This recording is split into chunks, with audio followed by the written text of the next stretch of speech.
all of the racist contamination of European dead white guys.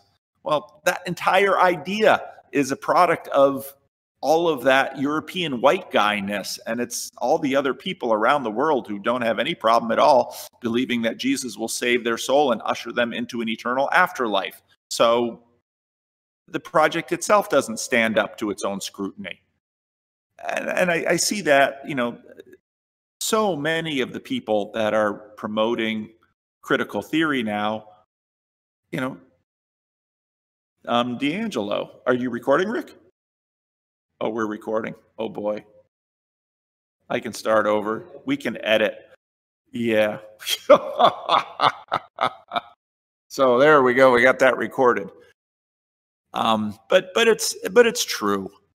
And it's something that I find so annoyingly hilarious when people are promoting an ideology that is supposed to be somehow anti-racist, and the entire backdrop of the ideology comes through some of the most racist periods of Western history. And the pre-modern theology, which many of the people embrace, and the pre-modern assumptions, before colonialism, before all that nasty stuff, before disenchantment, well, that's sort of what the unreconstructive conservative is bringing to the world. Now, part of the weakness of the unreconstructed conservative is in preaching to the people who are in fact downstream of colonialism and the Enlightenment and modernity and all of the fights that have gone along the way. Pentecostalism, in many ways, you know, comes from the Azusa Street Mission and is sort of a denial of the entire project of modernity. But people who have passed through modernity and now into post-modernity, we can't undo what we already know. And so that's where you get this, even people who are new traditionalists, they're reconstructed, and the reconstruction is a little bit different from the pre-deconstruction. So that's just sort of the nature of human cognition and culture. So that, yet at the same time, I was reading in a book this morning about, in the Elizabethan period of England, all of the complaint about the atheists then. And I thought, well, boy, that sounds pretty fresh and contemporary, even though even that book was written in the 1950s. So, yeah. All right, so apparently we're recording. So go ahead, Kevin. We can, well, maybe I'll give a little introduction that this is the Bridges of Meaning Discord question and answer that I do every week. And we've got a fancy, I can look into the camera and say this, even though none of you can see it. We've got a fancy rig set up this week, thanks to Rick, who's been playing around with this. Rick here at Living Stones is our technology muse in many ways, and he's always playing with things. And so bit by bit, we're making some things better and more interesting. So we do this Friday at 10 o'clock. Maybe next week we'll do something different. I don't know, but if you want to be part of it, be at the Bridges of Meaning Discord server Friday Pacific time, 10 a.m. And a whole bunch of us are here, and we do fun things. So that's where we're at. And Kevin has volunteered to MC this morning, so take it away, Kevin. All right. So looks like the highest voted question is on the 12th. Did Jesus have a sense of humor? And what kind or flavor do you think? Jesus is typically painted as stoic. When I read his snappy insults to the Pharisees or giving his disciples corny nicknames, the Rock, Sons of Thunder, Jesus comes across as someone with a sharp wit. Likewise, he hung out with the riffraff. From my experience, you have to at least have some wit and humor to be accepted in that clan. Or, even pre-incarnation, making a donkey speak to his master. Strange to me that this side of Jesus / God is airbrushed. Yeah, we like to airbrush Jesus. Jesus is almost always, we project back upon him, and that projection sifts through the parts of him that are inconvenient, and it prioritizes the parts of him we prefer. I think you can't read the Gospels. I don't think someone could be as effective a communicator as Jesus was and not have a sharp wit. Sense of humor is a funny thing because it's highly contextual and highly cultural. There's a really interesting video, Joe Rogan and Bill Maher talking about humor. It's about 10 minutes into the conversation. And Bill Maher makes the observation quite rightly that humor is a funny thing because it sort of gets around our filters. And where was it recently? Someone, I don't know, it might have even been Jeff here, but someone talked about humor and, or no, it was laughter. Was it for Vakey? I don't remember. Someone had some comments about what laughter is, laughter and humor. I don't remember what video that was in, but, so yes, The Rock, Sons of Thunder, I always heard that and wondered, these guys are living together for about 3 years. And so, as is the case of people who live together, you're going to have humor about all sorts of bodily things. And no, it's the Bible is full of humor, and we might not get all of Jesus' jokes because of the cultural divide.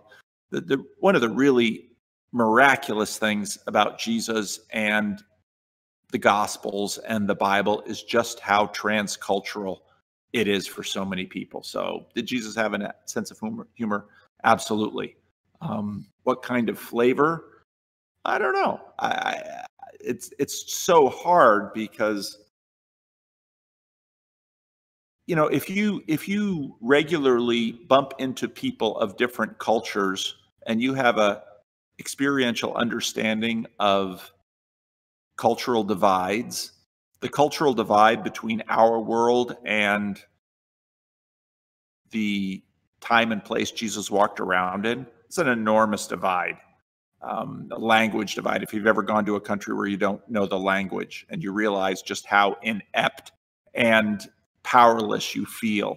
So, and then if you're living in that country and you begin to realize how, sometimes they're telling jokes that are just drop dead funny to them and you don't get it, and your handle on language isn't enough to really tell a joke, or you say something wrong and it just busts them out laughing. So yeah, it's all those cultural layers, but Jesus, yeah, of course he had a sense of humor.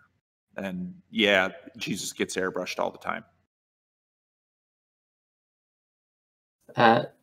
I brought up before we started recording, there's a book called No More Christian Nice Guy. That is a non-airbrushed version if you'd like to read that. All right, our next question is from the 7th. It's a reposting from last week. I guess you didn't get to it. When discussing the Declaration of Independence, my U.S. history professor at Sac City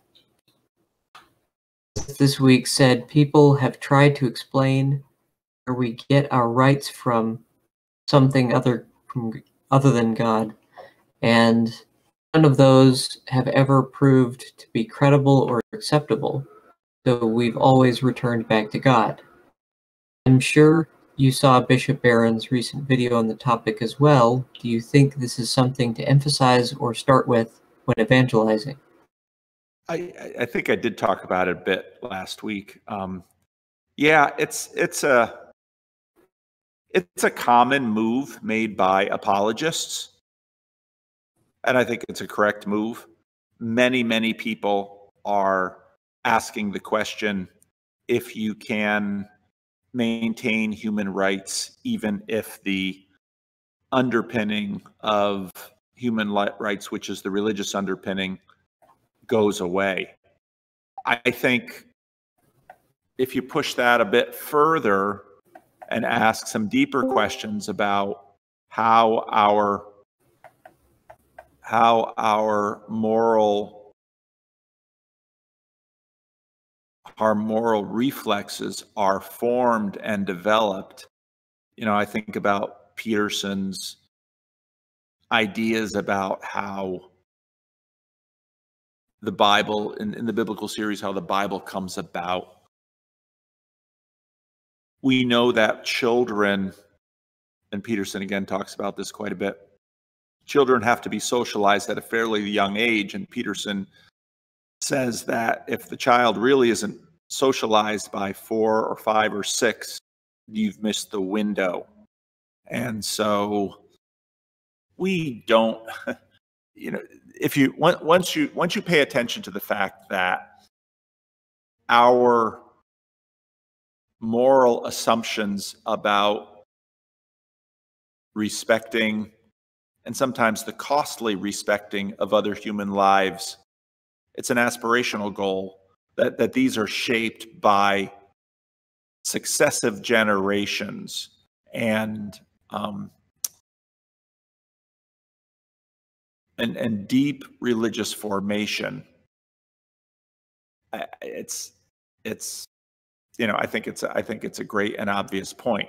Whether someone else feels that point, I haven't found that to be, what I see most often is people say, no, this assumption of human rights is not part of Christianity. This is the part of the Greeks. And, of course, they will say, historians like Tom Holland will say, well, it's a load of rubbish. But we're not the kinds of creatures that simply can reprogram ourselves because here's an idea that we decide is right. And in that way, again, Peterson is correct. We're not transparent to ourselves. And that's why I always laugh at that one video in Rebel Wisdom where Brett Weinstein suggests that we're assassin robots and we simply wake up to the fact that we're assassin robots and decide not to be that anymore. Okay, well, why don't you just wake up to the fact that you have a bad habit and stop doing it? And this brings us to Peterson's observation that he got from others, that it's often a religious conversion that changes people deeply. In my conversation, which I just posted this morning with Rudy Gonzalez, I enjoyed kind of going through his story because he talked about his experience of religious conversion. And it was a very interesting story because it was, he had grown up in a border town in Texas, and Roman Catholicism was sort of assumed in the family. His mother was, a bit more into folk religion and quite open to religious things. And then he goes off to, as a young man, he starts seeing himself get into pot smoking and drinking and looking around the village, knowing that this is a trap, and you can fall into this trap and get stuck in it and never get out of it. So he decides to join the Air Force.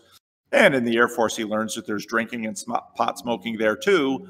And he's feeling homesick for church and not good about himself. And he bumps into some Christians and Pentecostals and then has a conversion experience. And it's a great story. I mean, part of the reason I do these conversations with someone like Rudy is there are nuggets in the story that touch on so many things. And people do not wake up one day and say, oh, I should exercise and eat better and lose 20 pounds.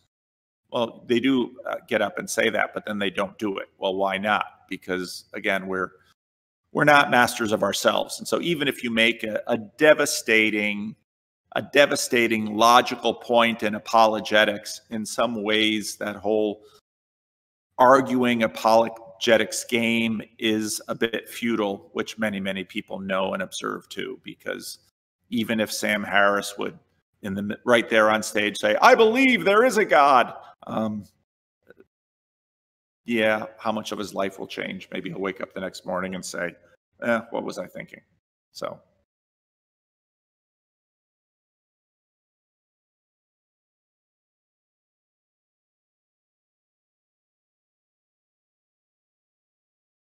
Are we still here? Did we drop out? Did I lose you? I can hear you. Oh, okay. Okay. Where'd Kevin go? Can you not hear me? Oh, no, I couldn't hear you. I Oh, hear you I'm now. sorry. Okay. We can edit that.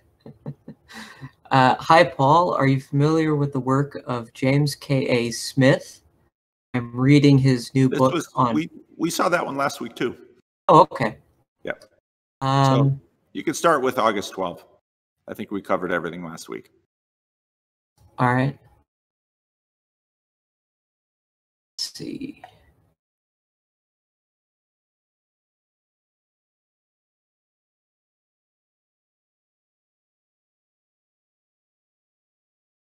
I've read the long version of this, so I'm going to read the medium part.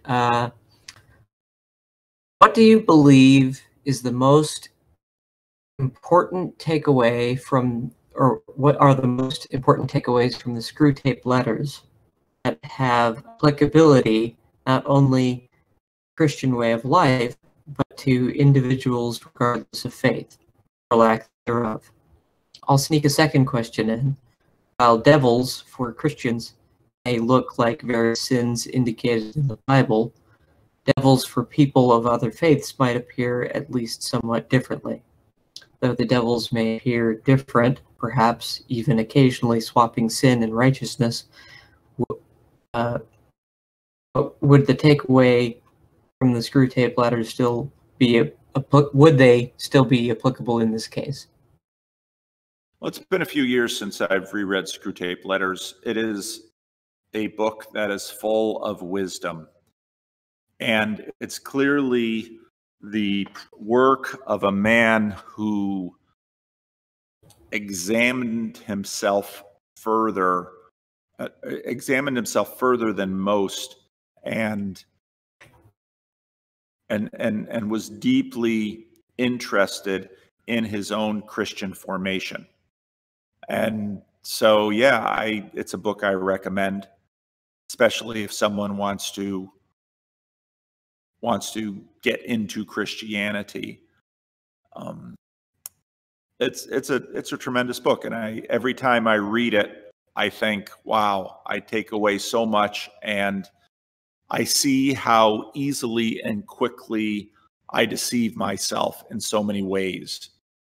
Now, the comment and the question about the devils is interesting, because part of the cleverness of the book is that it's supposedly basically reading the mail between two devils, an uncle and an apprentice devil.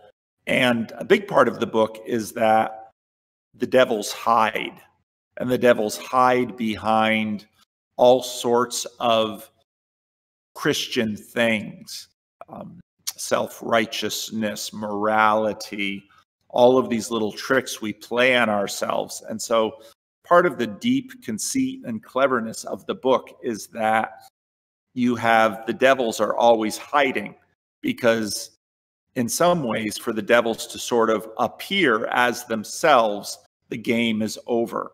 And this is a really helpful observation, especially in the waning light of Christendom, when Lewis was writing, that there still was in the UK at that time a degree of expectation of Christianity. It was fading, but it was still there in the culture. When it comes to, when it comes to devils for other peoples of faith, well, there's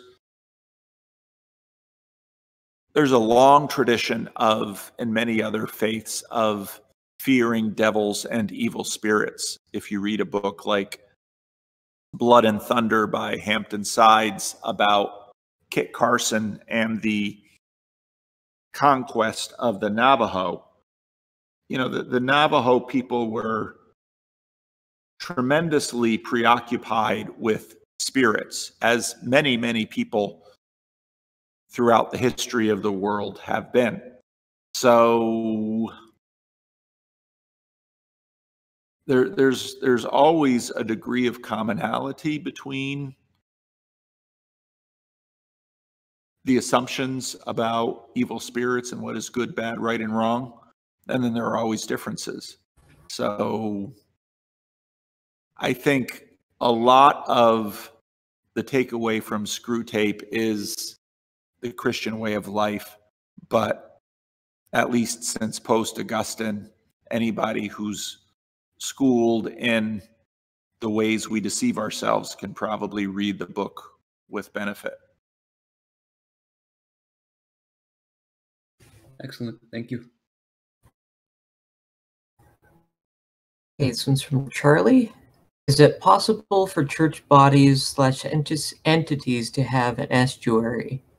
And outside thoughts be talked about without causing internal strife or conflict? I'm going to editorialize a little bit here, and I think that's what Job does at his church, if I'm not mistaken. Go ahead, Paul. I think church bodies should have estuaries, and is there the potential that those estuaries could get problematic? Oh, absolutely. I have there's almost the only person who is here every Sunday. There are only two people who are here every Sunday and go to the Livingstone's estuary, and that's Rick and myself. And Rick came here via the Jordan Peterson stuff that I was doing, and Rick was right there and really prompted me in many ways to start the meetup. And so, estuary is also a baby of Rick as it is of me. And so I can be very candid in our untaped estuary meetings. I don't know how less candid I might be if I had a number of members of my congregation that were in those meetings. But you do, because I'm an employee of those people. And when you're talking in front of your bosses, that's a layer that you're managing inside your head. So at the same time, though, I think the benefit of an estuary for a church might become that, will it raise trouble? I'm sure it will. But the kinds of trouble it needs to raise will probably be helpful and productive for the kinds of outreach and mission the church says it wants to do. In other words, if your church is too much of a walled garden, if your church is growing hothouse tomatoes and is too insular from the kinds of issues going on outside of it, your church is not going to be effective at all evangelistically. And so, sometimes you need to put difficult things on the table and try and talk them through. That's part of life. And churches that get disconnected from their environment just basically die a slow death because new ideas won't come in, or new ideas, in fact, are in, but they're never dealt with in church. And so the theology and Christian practice isn't happening that will keep the church a vital place for the world. This is part of the reason why church plants grow so quickly, is because they don't have their walls up yet. And so all of that negotiating usually happens even before the church is planted. So, I think every church, or almost every church, should have an estuary, and I think the estuary would be troublesome in some ways for the people of the church. But maybe those are some of the troubles that the church should work through. Nobody imagines, nobody should imagine that the path to sanctification and missional productive fruit will be easy. My sanctification is not easy. Reaching out and getting to know people unlike myself is not easy. It's the work of the church. So if you're going to do the work, set up the platform, the shop, set up the space in order to do that work. And, again, when the Jordan Peterson stuff was happening, I would say to many colleagues, this is something you should do. This is something, how many, I would go for years without the kinds of conversations I now have on a daily basis as a local church pastor. And the church was terribly out of sync in many ways with the community around it. Does that mean that the church was a bad place? No, the church was a wonderful place full of wonderful Christian people who were dealing with the things in their life, and the church was doing wonderful ministry to them. But the church had very little capacity to do much ministry to anyone else. Well, if most churches are that way, well, then you're going to see a terrible die-off in the culture. So Estuary for me is a space in which churches can get with the program and start doing, if you're going to do evangelism, you're going to need to know how to talk to people and what they care about. And how are you going to do that? Well, I know a church planter who, before he planted his church, basically had 5 questions, and he would sit in a coffee shop and he would basically say to people, I'd like to ask you 5, I'm a church planter, I'd like to ask you 5 questions. I'll buy you a cup of coffee. Would you answer my 5 questions? No obligation at all. And got terrific feedback, and that really helped him figure out how to preach in his church. Now, whether or not most of those people who he talked to in coffee shops ever came to church, most didn't. But what he learned was, who's in my neighborhood? What do they care about? What are the thoughts? He couldn't be an effective preacher, an effective evangelist, or an effective missionary without that coffee shop experience. What is Estuary? Estuary is a place where you can engage with people and hear what they really think. And if your theology isn't grappling with the real issues of the people in your community, well, you are not going to be evangelistically effective in that community at all. Now, likewise, whether or not anybody that my friend talked to and asked those questions to ever came to his church is besides the point. What that did was made him a better preacher. The problem that he had was once he started his church, he no longer was doing the coffee shop thing. Why? Because he couldn't. Why? Because preachers are in some ways captive audiences to their congregations. And so a congregation that doesn't encourage their pastor to know what's going on in the community is not a congregation that is setting itself up for, I think, the mission and the work of the church. So I know for some people that might cause a little bit of dissonance, because on one side, the church people are like, well, if we start an estuary, we expect to see a regular group of people start to come in from that group into our church because we're putting resources into that. And I say, well, as a Calvinist, it's a little bit easier because, well, hey, that's up to God. At the same time, and I realize I do play both sides of that fence. At the same time, I think a church that isn't actually engaging is really pretty much only grooming the sheep it already has, isn't doing the work of Christ in the world. So yeah, that's why churches should have estuaries. Hey, can I ask a quick follow-up question to that? Sure. I guess this is just my take on the estuary a little bit. I will phrase it as a question, though, a statement.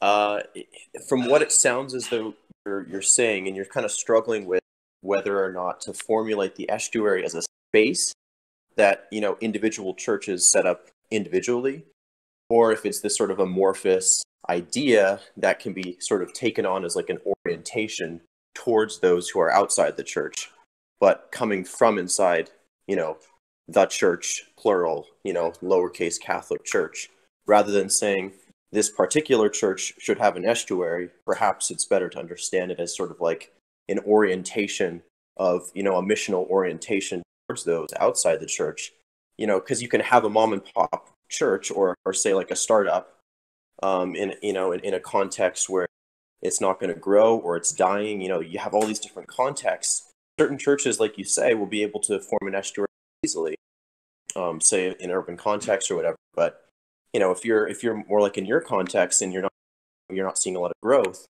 it might be better to partner with another church, or it might be better to, you know, instead of doing it individually, have this sort of, you know, larger, more amorphous group that can meet instead of you know, doing your own thing. I just think that, you know, the idea of the estuary is really important, because if we see it as this individual, you know, churches doing their own thing, then it sort of takes away from the idea of what you're trying to say, at least from my perspective. What do you think about that? Churches will do their own thing. I assume that, because churches are different. In some ways, and I said this to Andrea, and I'm going to probably next week download her video and post it on my channel as well. Ryan, is it Ryan? It talks of, in some ways, this is an application of some IDW culture into the church. And Ryan Bennett made the observation that Topher, your mic is a little loud.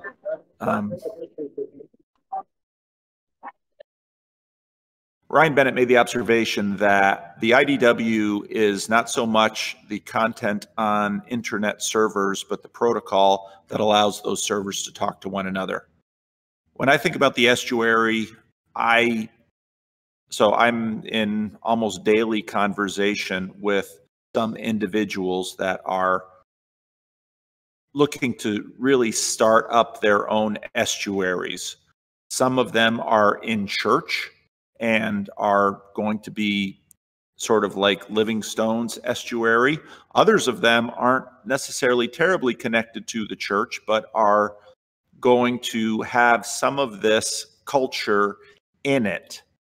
And I think that's okay.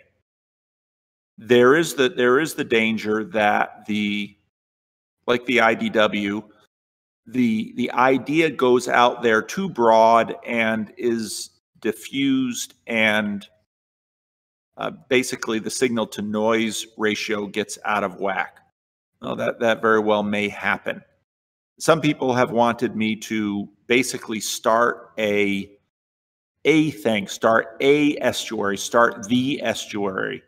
And I have resisted that because, number one, I would very quickly become a bottleneck, because I still am a pastor of this congregation and I am still trying to do all the other things I'm trying to do. You know, if I quit my job and devoted myself full time to it, but even then, I think it would suffer from all of the weaknesses that I have. It would be too much a reflection of me. Therefore, I would rather consult and bless and promote and see what develops out there. Some people have asked me questions about, well, what if a church is basically too greedy in terms of they do a kind of a bait and switch, and they start an estuary, and then they start really leaning on people to convert and start coming to church and so on and so forth. Well, that'll probably happen, but the consequences of that will be what they will. So I have a disposition towards openness and freedom and sort of letting things run and see what happens. Does that get me in trouble? Does that lead to some catastrophes? Yes. But my thinking has always been, if to whatever degree I can inspire and promote and at least express a culture which seems fruitful in this way, I would rather see 10 things start and 5 things die than put all my eggs in one basket. And in a lot of ways, I'm downstream from Peterson in this. But, I look at, and again, I didn't plan any of this when I started, when I talked to Mary, when I talked to Karen, when I talked to Jeff and Job, and when we started our meetup here and we heard about a Discord server. I mean, we haven't planned any of this stuff.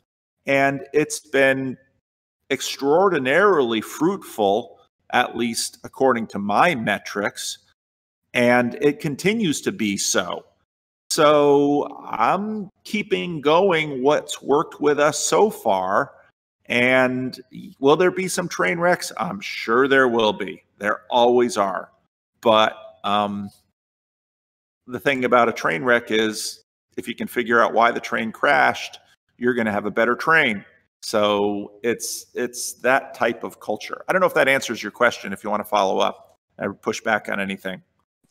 Yeah, no, I think your response, the first thought that came to mind, I'm this cautious Canadian. Their estuary. You were breaking up. You want to repeat that? Oh, sorry about that. Yeah. Can you hear me okay now? Yep. Yeah. I was just saying that the first thought that came into my head was I'm this cautious Canadian telling an entrepreneurial American how to run their church.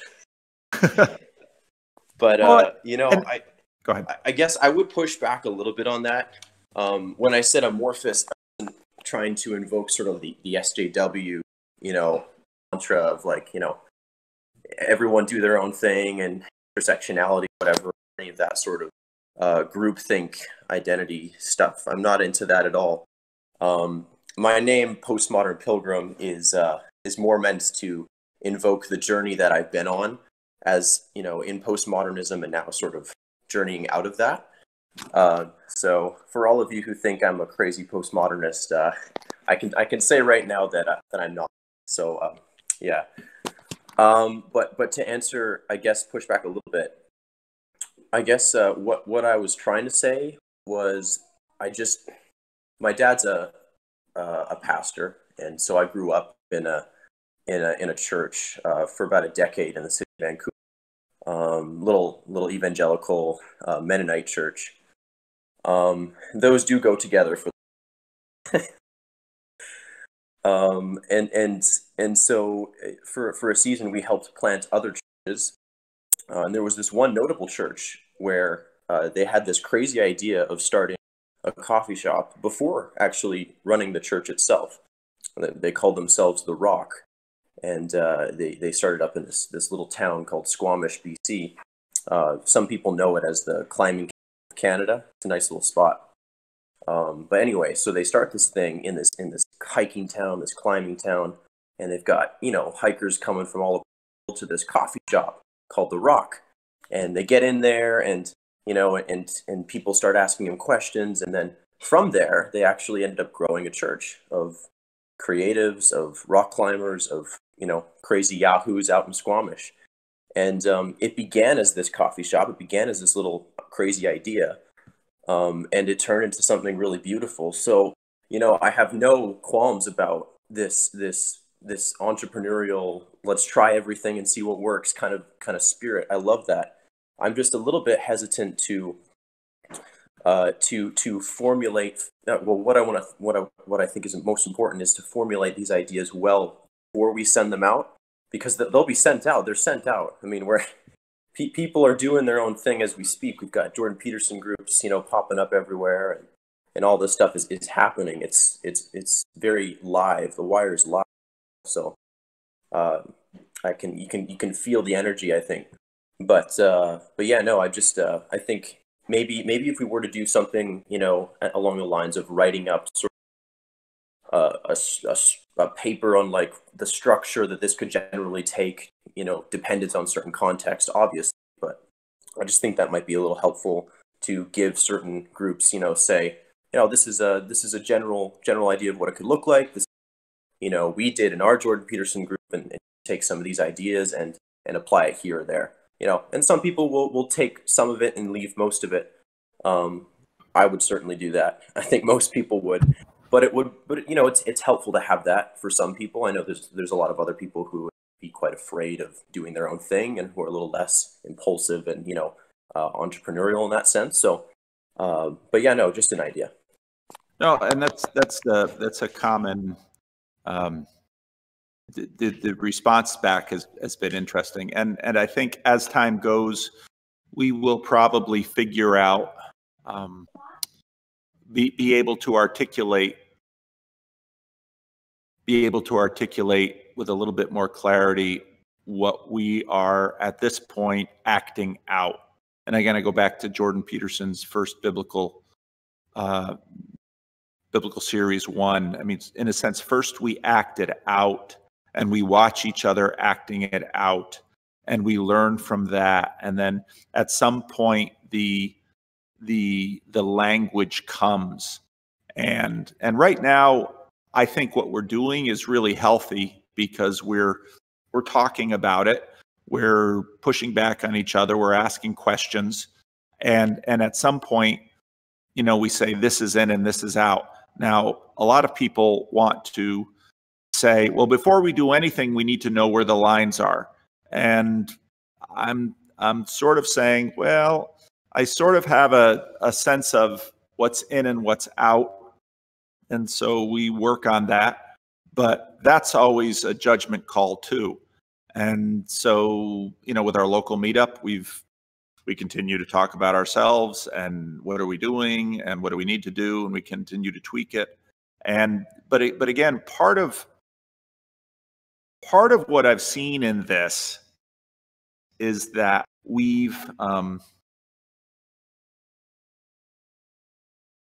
why have some of the Jordan Peterson meetups endured that have been connected with this little corner of the internet here? We didn't have the breakup that the Portal Discord server had. I think there are reasons for some of these things that we don't really know. I think we act. If you were to sit down with someone and ask them to write out their culture, they couldn't, because it's too close to them. And so part of what we're doing with all of this talk and with all the videos and with all the trying and the practicing is we're exploring it. And like I said, we're going to get things wrong. And who knows, maybe 2 years from now, the whole thing will be done. And we will have said, now we know we couldn't do that. And okay. But part of what happens in the church is that the church, the Roman Catholic Church, the Orthodox Church, even Protestant churches are very old institutions with deeply embedded wisdom that can't be discerned down into lists of rules or if-then constructs. So yeah, I think we're feeling our way forward, and it's very interesting. A lot of the kind of principal movers of some of the new estuaries that are sort of trying to get up to the point of being online and visible are people who have been part of other movements before. And so their particular estuaries are going to have elements that I can't bring to it, but have other streams. And so, yeah, your caution is certainly, certainly well-founded. But in this world, baby, you've got to have, just bringing a lot of church planting stuff into this thing too, which is a bias towards action. And it's from a guy who does a lot of talking. There's a Okay, we've got a two-parter. Kevin, Sherry wanted to say something a second, so go ahead, Sherry. Okay. There's a great saying by a horse trainer. He says, if you're not making any mistakes with your horse, that means you're not doing anything. And it's better to do something.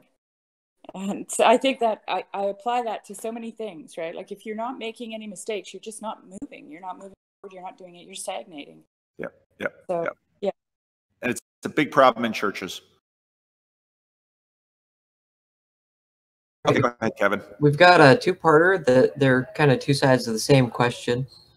Do you think we should evaluate public figures who claim some sort of faith in their public life? how can we avoid being co-opted on either the left or the right for our faith and or values?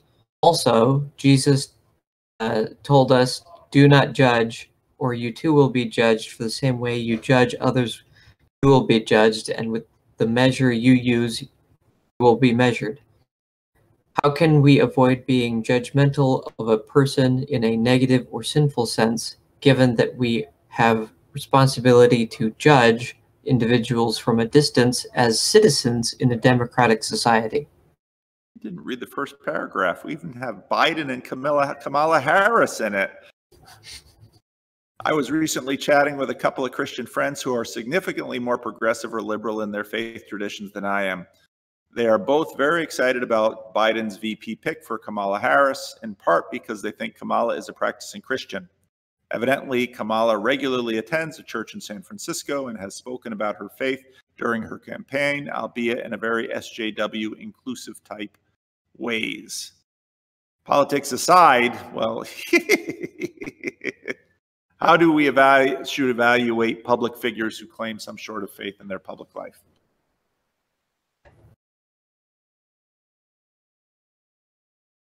I often say that anybody who listens to my video knows I respect my father's faith. I don't think my father would have made a good president of the United States.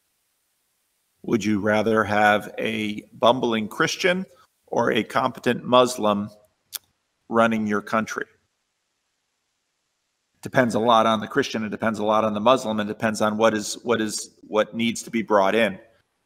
The matrix of these things are enormously complex. We have to boil down the world into handles and labels in order to try to figure out who people are. So whether or not someone goes to church, attends church, is data. Whether they identify as a Christian believer or not is data. And the history of the relationships between politics and Christianity throughout the history of the United States is enormously complex. Abraham Lincoln was not a very faithful churchgoer. Abraham Lincoln died on Good Friday, and in some ways, in a civil religious way of thinking, is the Messiah of the American Republic. Donald J. Trump had a family history going to Norman Vincent Peale's church. Now, Norman Vincent Peale's church was part of the Reformed Church of America, the RCA, a church more deeply related to the CRC than any other. Joe Biden, many Christians of certain stripes don't put their faith out in front of who they are politically, but keep it quiet. And I think that's actually not a bad way to go as a Christian politician, given everything that Jesus says in the Sermon on the Mount. Don't practice your righteousness before others for the world to see. Anybody who has grown up in the United States is going to have been deeply impacted by Christianity at one level or another. Jimmy Carter's faith, I think it's hard pressed to look at Jimmy Carter and say he's a bad Christian. He's a Southern Baptist Sunday school teacher. He was a bit of a Puritan, telling America to put on a sweater instead of using more heating oil. It's part of the package you get with people with their religious faith. But in any given person, how that works into them varies tremendously. So it's fair for voters to think about that and to work through that.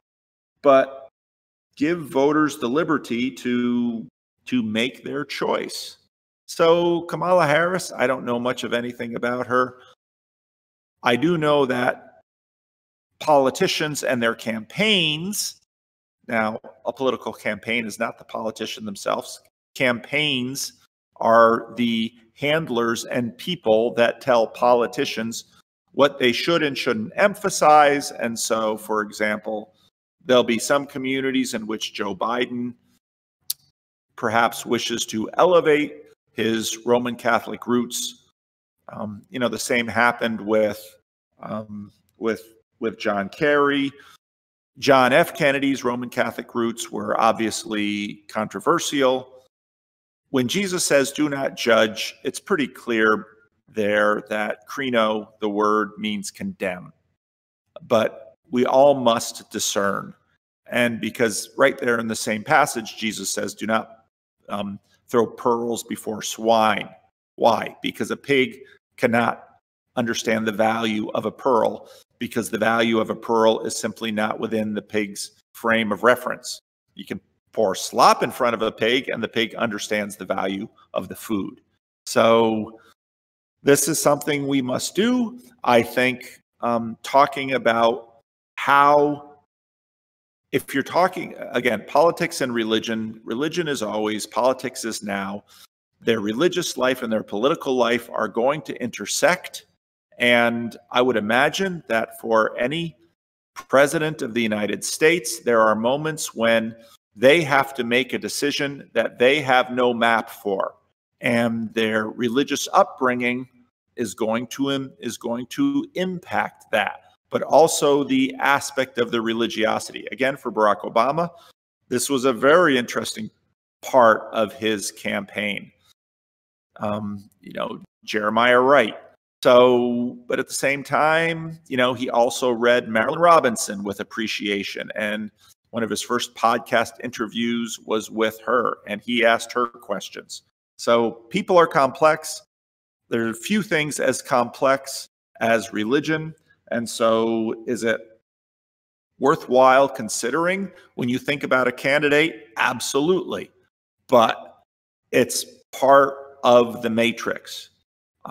Some people will say, this person is a Christian, so I'll vote for them. Well, in many campaigns, everyone has some claim on Christianity or some history in a particular Christian church. This person is a Roman Catholic. In the case of John F. Kennedy, I won't vote for him. Many Protestants believe that. So it's always a factor. You have to work it through.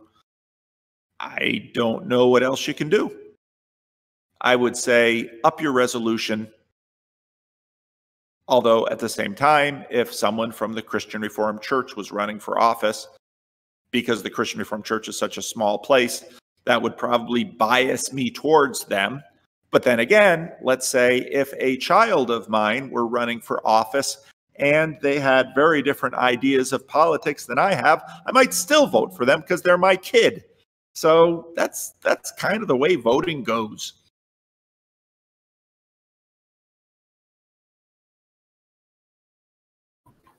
All right. Nick.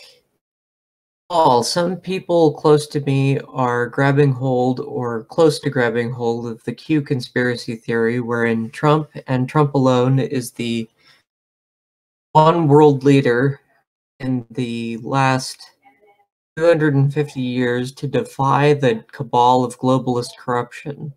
Will single-handedly rescue millions of sex-trafficked children, etc. These are Christian people in the charismatic stream. I am wondering how to approach such a situation, which I believe not only to be bonkers, but dangerous and even corrupting to the church. I can tend to overreact in opposite direction, and my gut tells me to just be calm and trust that things will level out, without a better mindset, and be ready to speak when I'm asked for input. Any advice on how to navigate this situation? Maybe a good question or two to ask if I'm asked what I think about the whole thing. If I can editorialize a little, there's a lot of examples you can give of other folks around the world, because the focusing only on Trump is a little unhealthy. There's a whole bunch of people that have gone against the grain in Brazil and Italy and Poland and Hungary. There's a whole bunch. So it's not just one guy. So that's one thing you can push back on. Go ahead, Paul. The Gulf of Tonkin incident. I'm just pulling that up here. Rick's got a little window here for me to put things into. The USS Maddox incident was an international confrontation that led to the United States engaged more directly in the Vietnam War. It involved a confrontation between ships of North Vietnam and the United States in the waters of the Gulf of Tonkin.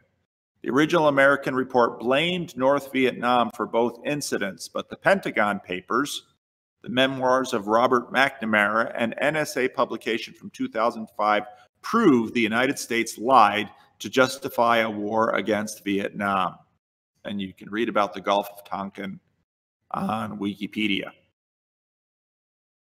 Is Donald Trump a mastermind at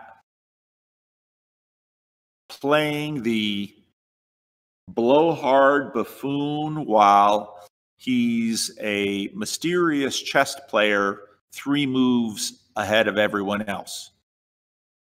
Could be. You know, I noted on this week I did a video that talked about Trump more directly than probably any of that I have.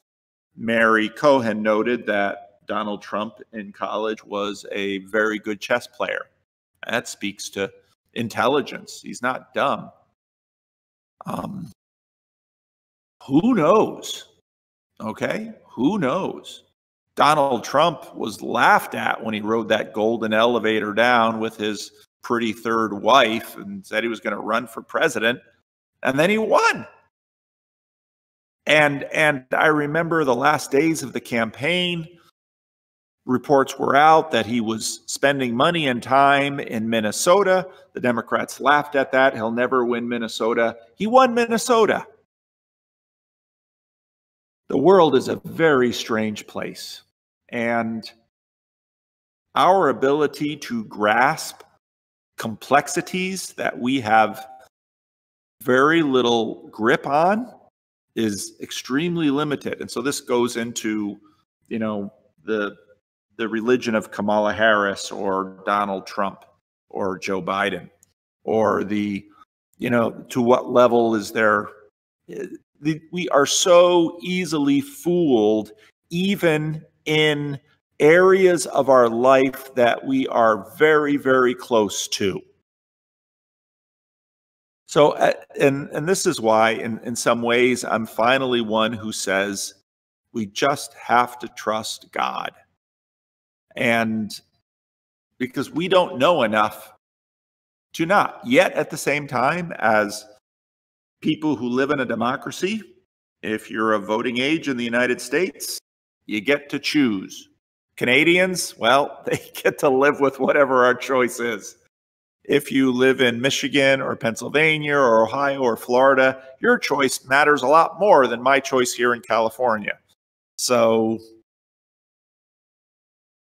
that Christians are doing this, well, why should that surprise us? I think you could look at reasons for believing some ideas and not others, but we all have to choose. We all have our opinions. We all get lots of things wrong. If in the 1960s, someone came and said, well, guess what? The date, August 2, 1964. Guess what? That incident in the Gulf of Tonkin, that was a plot by the CIA to get us into the Vietnam War. Especially in 1964, a lot of Americans who had a greater level of trust in the government would say, our government would never do that. Well, guess what? It did. How do I know it did? Well, the evidence looks pretty good. So work from the evidence that you've got. Again, this goes back to something that I've repeated in many of my videos. The world is too big, okay? We can't deal with all the data. How do we deal with the data? Well, the same way a camera deals with the data. We compress it. How do we compress the data of the world? We do so through a matrix of stories and authorities and personal experiences and temperament. All of that comes through, and the communities around us, all of that comes through into a picture of what the world looks like.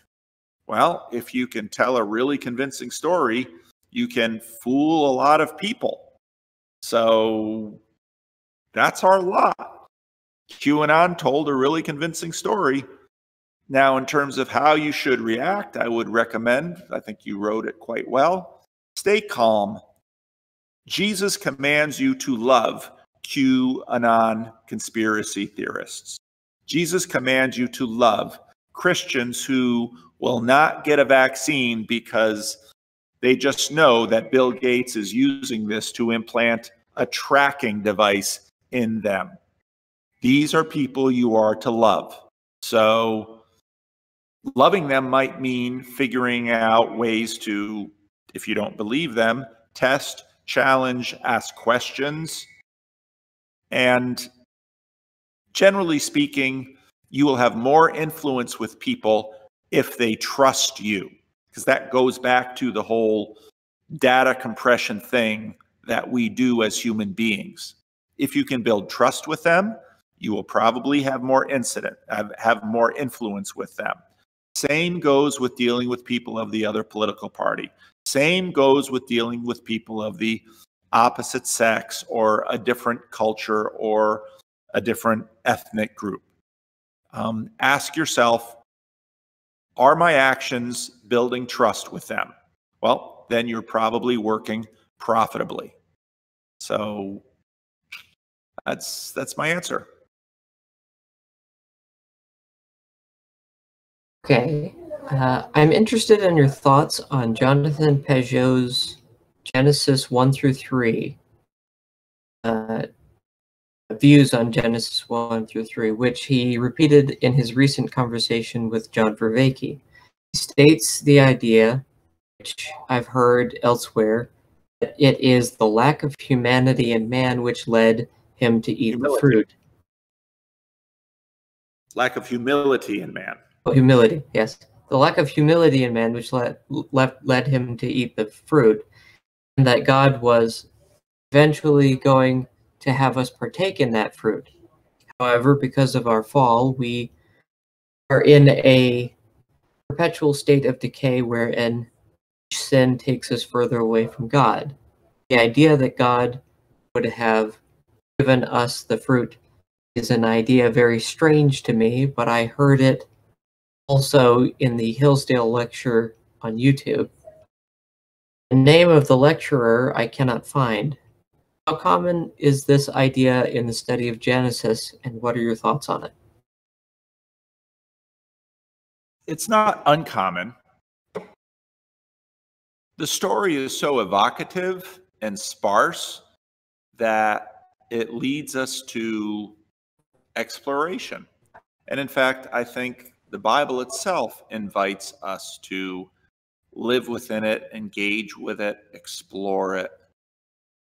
John Walton has written quite a bit on those early chapters of Genesis, and you know, some imagine that, well, why is the tree of life there, and you know, how does that work into the story? Well, he bars them from the garden so that they won't go back and eat from the tree of life and live forever in the misery of their knowledge of good and evil. And even the name, knowledge of the tree of good and evil. I mean, that story is so powerful, so evocative. Again, just this morning I was reading some commentary from the 16th century, the Elizabethan period, on people's takes on Genesis.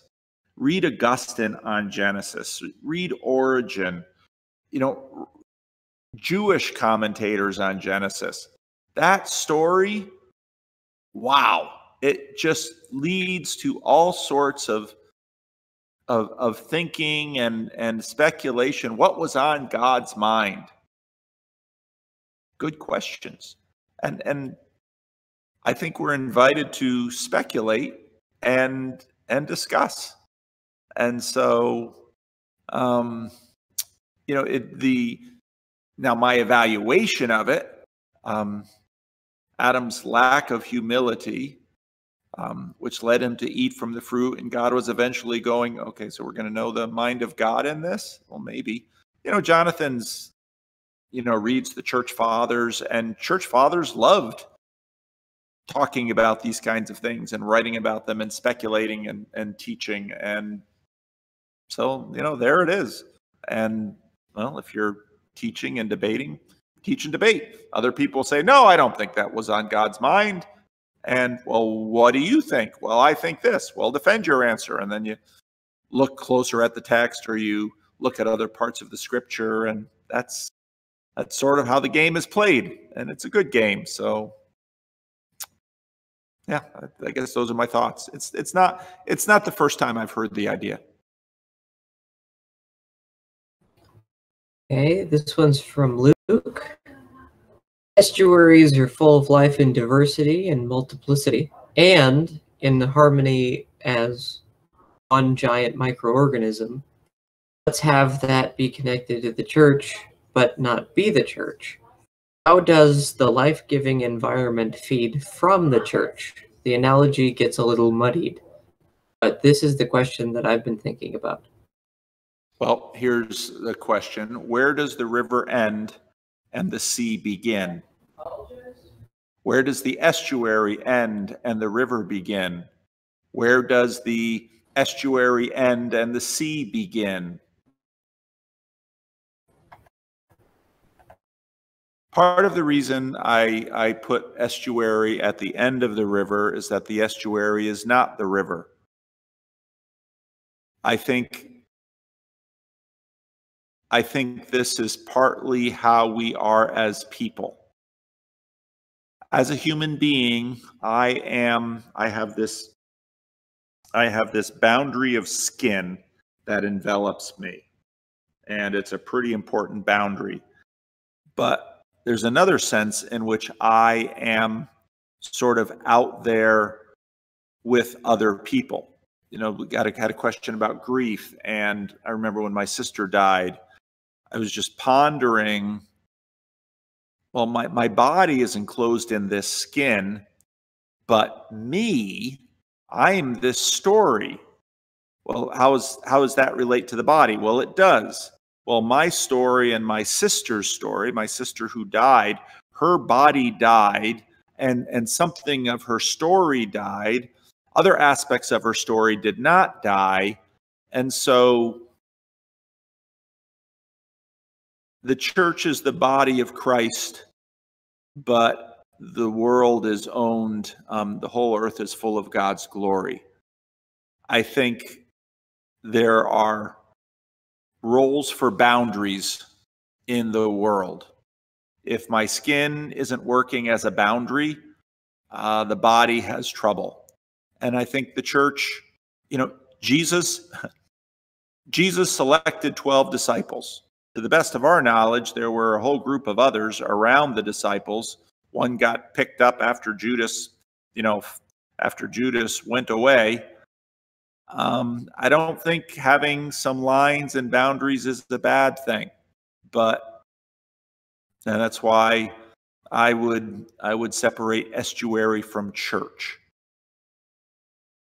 Partly because, again, I think Peugeot makes these arguments better than almost anyone else. There needs to be a wall. There needs to be a center. There needs to be a fringe. That's how things work. Every choice of selection chooses against other options. So at least in this age, I think we have a church and we have an estuary. The church isn't an estuary.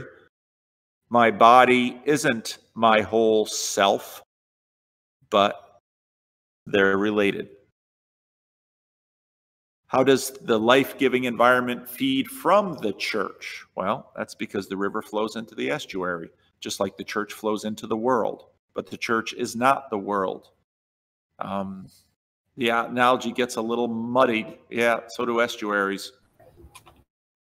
That's what mud is for. Mud is, and again, I think this is partly implicit in Peterson's observation.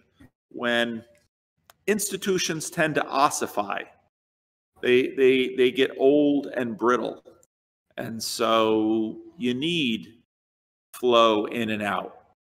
And I think that's just how life works. So.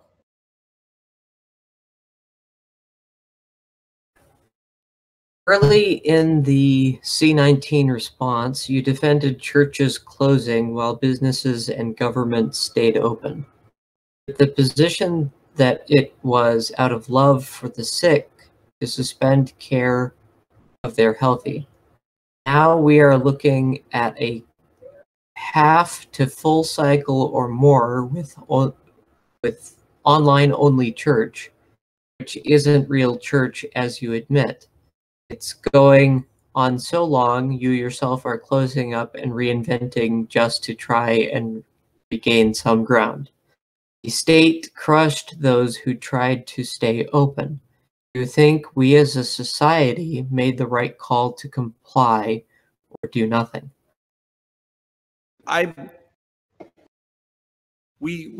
So in March we closed completely, and I did little sermons from the corner of my office, like I did YouTube videos. In June we opened briefly a little bit, and then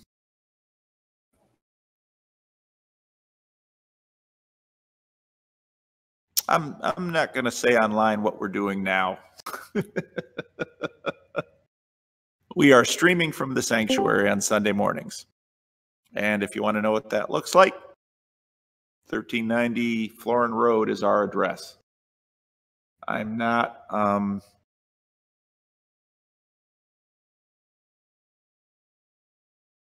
I think it's irresponsible to have a sanctuary of unmasked people singing loudly.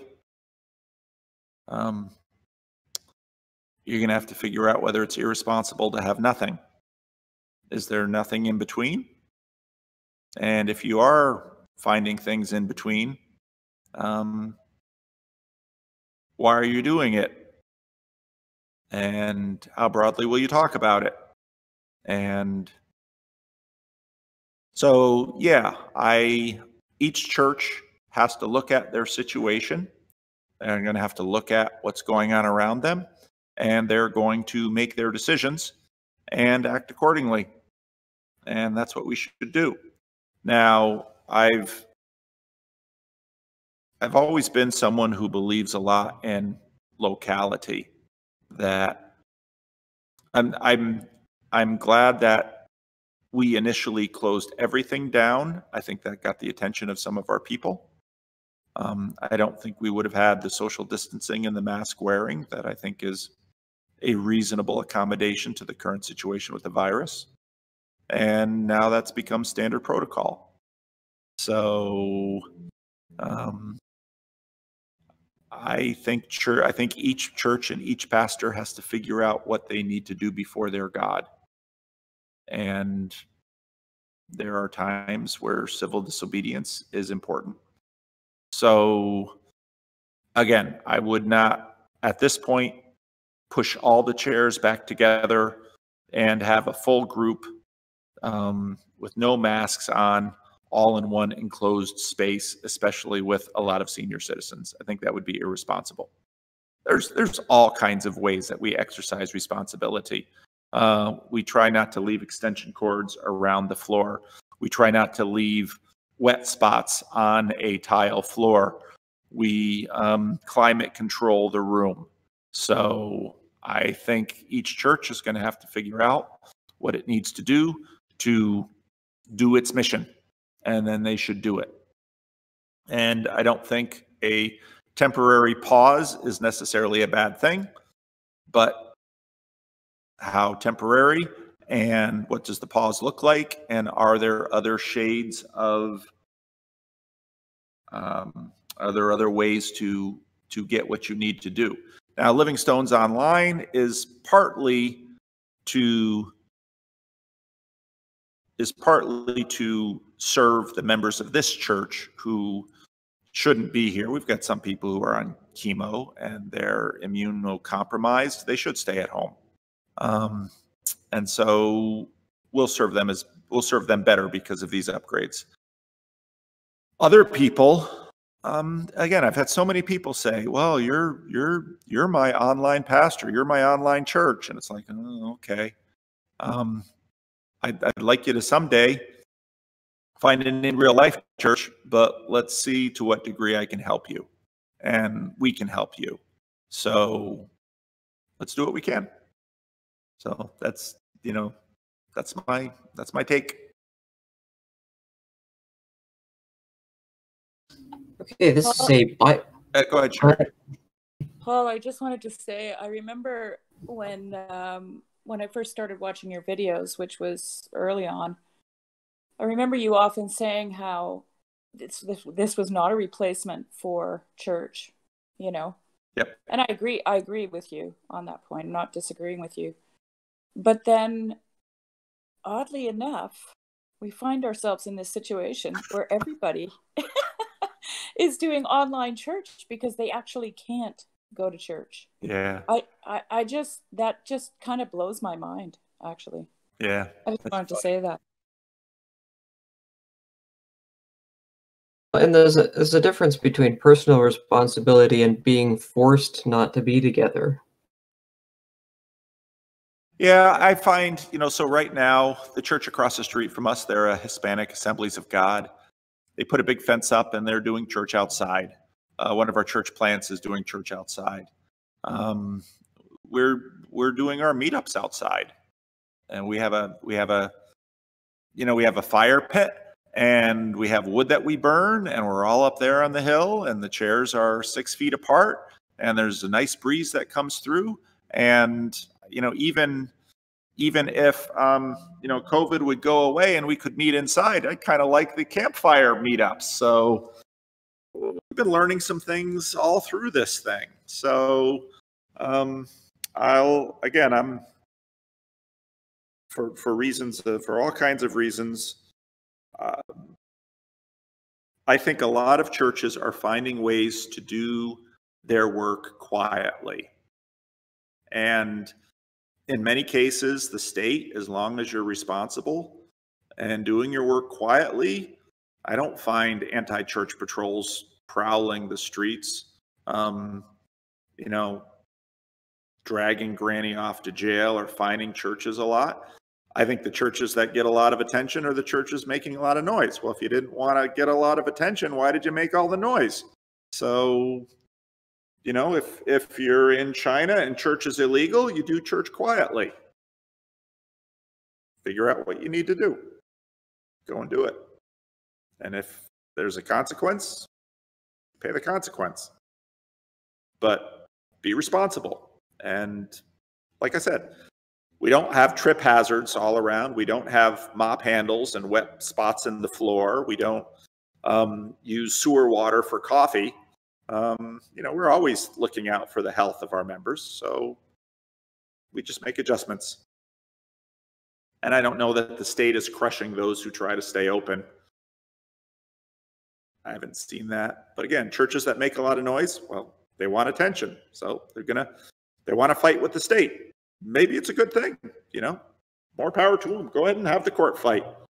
I don't think there's any problem with that, because you're figuring out where the boundaries are, and that's fair. So, but little churches like mine, I'm fine to stay below the radar.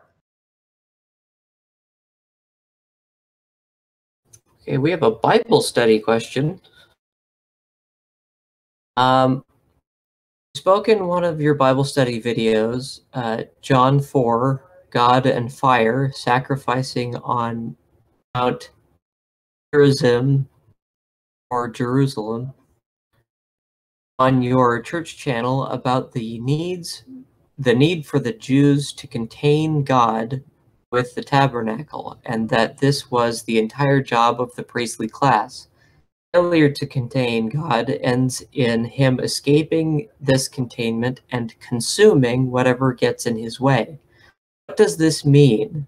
What is the power of God, and how did the Jews contain it? In what way does the incarnation of the only Son of God play into this dynamic? We certainly still have priests, but have the tasks changed from guarding the power of God to spreading the good news? I probably was a little bit more selective in my characterization. I said that in some ways the tabernacle is a divine containment unit, because the language of the desert wanderings is usually something like, and God broke out in the camp. The whole one way to understand, and I'm in Exodus right now in the church, one way to understand symbolically the relationship between God and his people is the burning bush. That Moses is walking along and there's a bush that's burning, and of course he's probably seen plenty of lightning strikes and brush fires out there in the dry world. And if you've seen brush fires, you know how they go. And this brush fire was not going as it went. This bush was burning, but it was not consumed. What's with that? So we went over to look at it. In many ways, that's Israel. And the whole point of the Exodus is the question, can a holy God live in the midst of an unholy people, and how? And so if you understand what the priests are doing and what this whole Mosaic law is doing, is administering the way that an attempt to undo the separation of the flaming sword in the Garden of Eden. So, and you find this fire imagery used all the time. God is the fire in the altar. That's why Aaron's sons are killed when they try to introduce strange fire. That's why the sacrificial animal, instead of the sinful family, goes into the flame and the animal is consumed. God says in a number of places that I am a consuming fire. You find that in the Old and the New Testament. Well, that's obviously a symbolic image, and to say God says I am fire is different from saying fire is God, but fire is a good way. God comes down into Mount Zion as a fire. So the fire comes down from heaven in the challenge on Mount Carmel. So in some ways, the altar and the tabernacle, so God is fire on the altar, God is fire on the lampstands. You keep the lampstands burning. So there's, that's part of what's going on in these stories. Now, when God breaks out into the camp and the people are consumed either by fire or by pestilence, or by the sword, this is a way of showing the dynamics between God and the people. And so in that way, the tabernacle, which is at the middle of the camp, has all of this. It's a boundary, and it keeps the people out. Only the priests in certain specific roles are allowed to enter into it. But it also keeps, in a sense, God in. Now, God obviously is not limited to that. And part of the vision that Ezekiel sees when he is outside of Babylon makes that point, that God can go anywhere and God can show up anywhere. But it's very interesting, again, in the Exodus story, it's the angel of the Lord that comes to Moses. So yeah, so that's sort of the symbolic logic of tabernacle and temple and altar and sacrifice, and it communicates this relationship between God and the people. God is a consuming fire, and well, we ought to be careful with fire. The mountain of God in Sinai is cordoned off. So I don't know if that answers the question fully.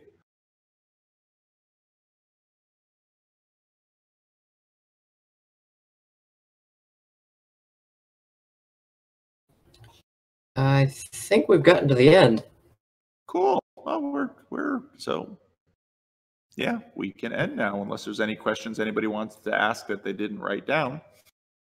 Well, if we want to go to the top of the hour, we've got about 15 minutes for Q&A.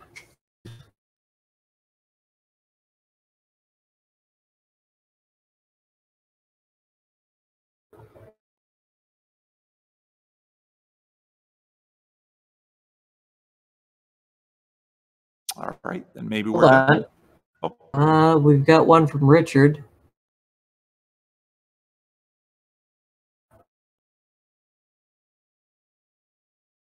You just made a symbol of God. Isn't that relevant to why there was a commandment not to make graven images? We are commanded not to represent God. God, when he comes to us, often has to represent himself in one way or another. I think the commandment suggests to us that even the representations that God uses for himself are not to be pushed too far. And that's why God is a consuming fire. We get this from Scripture, but fire is not God. And the fact that God uses multiple representations. God is a consuming fire. Elijah is running from Jezebel, and he's a still small voice. God speaks through a donkey. God isn't the donkey, obviously, but there's an angel with a flaming sword. The angel of the Lord comes to people in the Old Testament, and then obviously in Christ himself. So we can't think about God without representations, even verbal ones. And that's, I think, part of the respect for the name of God, all the circumlocutions in Judaism.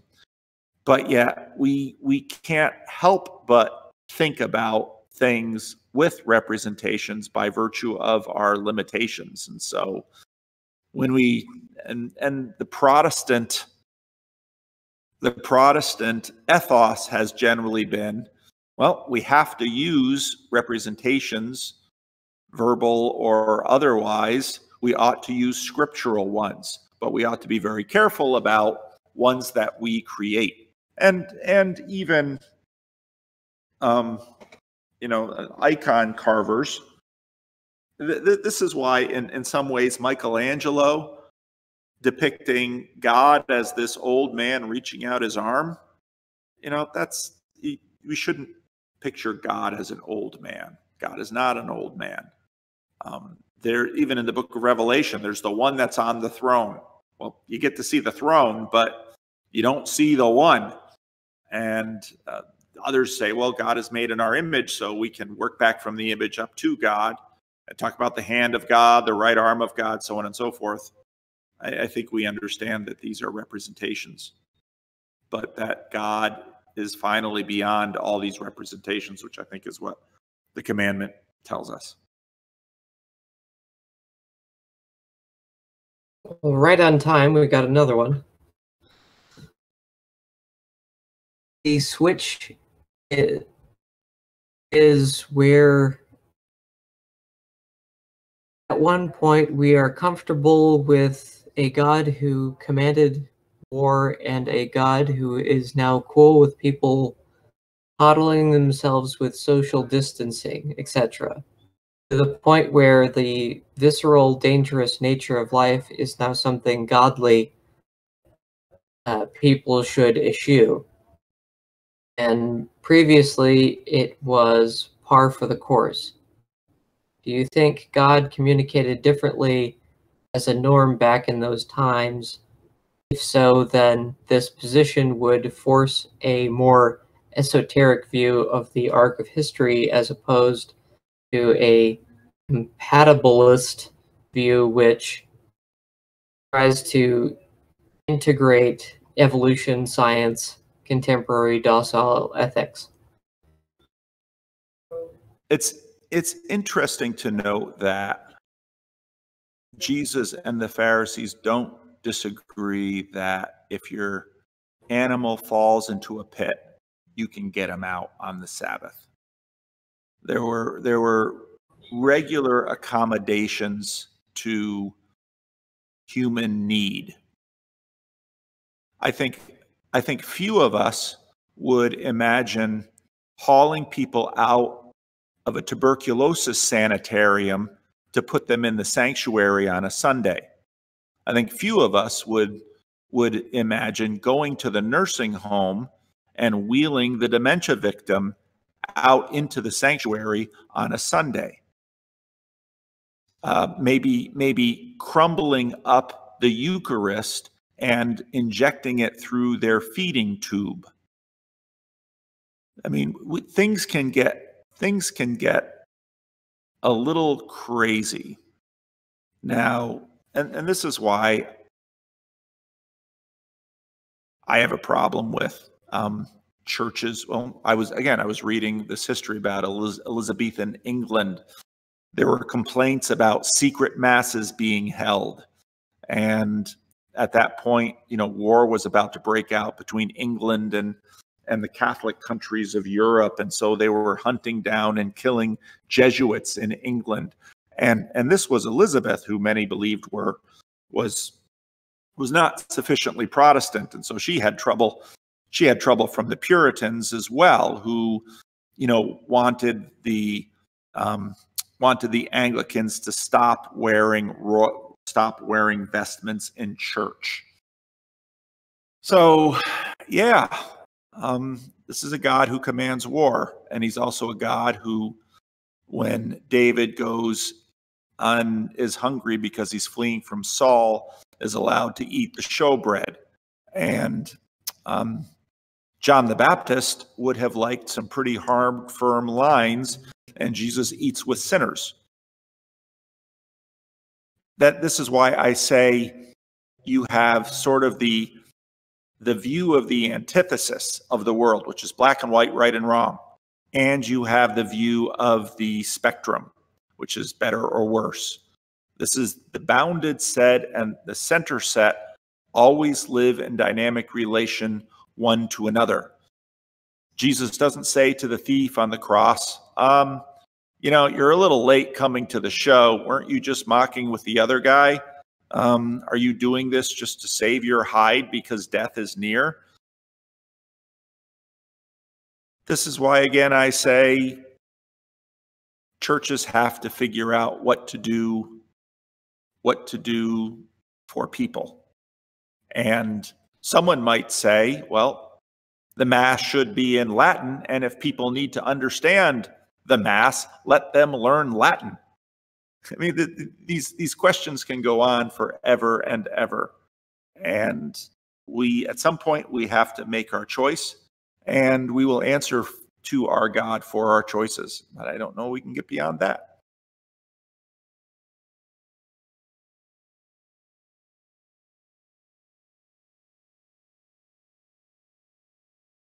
Someone is typing. Two people are typing.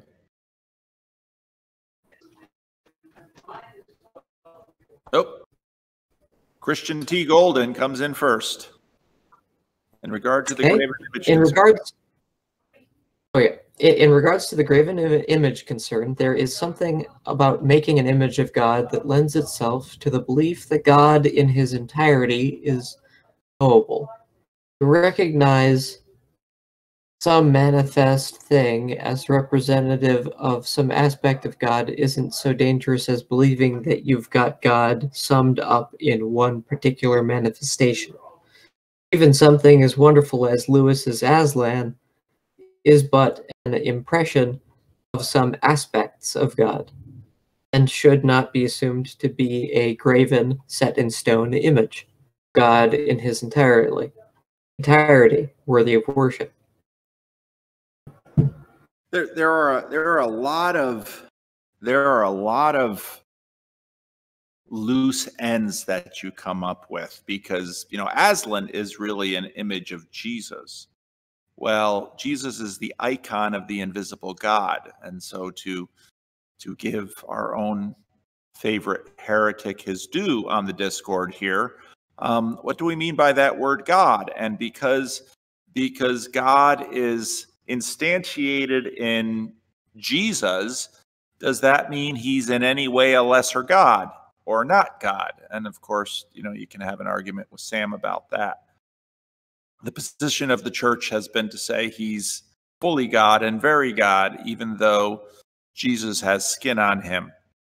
So but again, as with the Genesis 1 question, this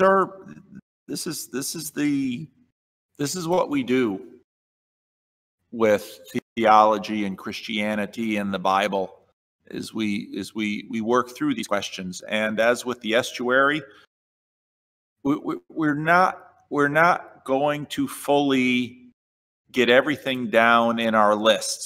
And I think maybe it's just my temperament, but we ought to have some kindness with this. And I think that kindness is justified by Jesus goes to a dinner at a Pharisee and his feet are not washed by the host, and the woman comes in and they are scandalized, because if Jesus is all that, why doesn't he know that this woman is a sinner? And Jesus has something to say about that. And so we are saved by grace, not by our works. We will get lots of things wrong. And I also assert that the work that we do is done in gratitude. And so we respond to God's moving first on our behalf in grateful obedience to his will. We want to obey him because we wish to please him. Sometimes we're afraid, but we want to obey him because we wish to please him, which is the way that when my children obey me, that's how I would want to obey them. And that's part of the reason I'm not a tyrant, or at least I hope I'm not a tyrant, because I don't want my children complying with me out of fear. I want them responding to me out of loving gratitude. And I think that's a much better picture of the Christian life. So I think we're at the end of it, Rick. So thank you all for coming, and I'll post this recording, and probably next week at some point, which is when I usually do it. And we'll see all the fancy stuff that Rick did, and we'll continue to try to make these better. And I'll hang around in the room a little bit more, and then Rick and I have a little bit of work to do here. So I guess, Rick, when you show me the change of signal there,